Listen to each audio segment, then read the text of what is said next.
A Promised Land. Page 14. A new conservatism was taking hold. Ronald Reagan was president. The economy was in recession. The Cold War was in full swing. If I were to travel back in time, I might urge the young man I was to set the books aside for a minute.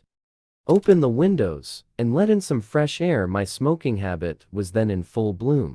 I'd tell him to relax, go meet some people, and enjoy the pleasures that life reserves for those in their 20s. The few friends I had in New York tried to offer similar advice. You need to lighten up, Barack. You need to get laid.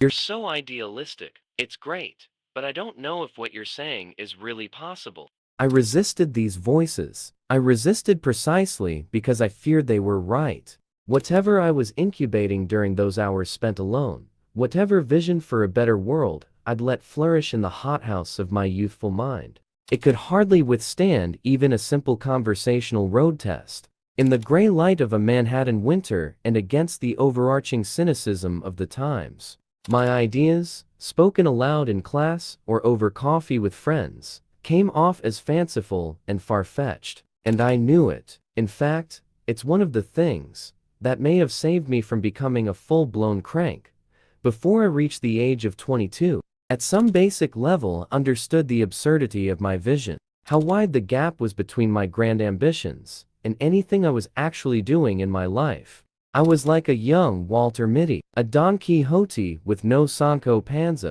This, too, can be found in my journal entries from that time, a pretty accurate chronicle of all my shortcomings. My preference for navel-gazing over action, a certain reserve, even shyness, traceable perhaps to my Hawaiian and Indonesian upbringing, but also the result of a deep self-consciousness, a sensitivity to rejection or looking stupid, maybe even a fundamental laziness. I took it upon myself to purge such softness with the regimen of self-improvement that I've never entirely shed. Michele and the girls point out that to this day, I can't get into a pool or the ocean without feeling compelled to swim laps. Why don't you just wait? They'll say with a snicker. It's fun. Here, we'll show you how. I made lists. I started working out, going for runs around the Central Park Reservoir or along the East River, and eating cans of tuna fish and hard-boiled eggs for fuel. I stripped myself of excess belongings. Who needs more than 5 shirts? That's the end of page 14. Please press the next button, or press the next end screen on the right side of the screen for page 15.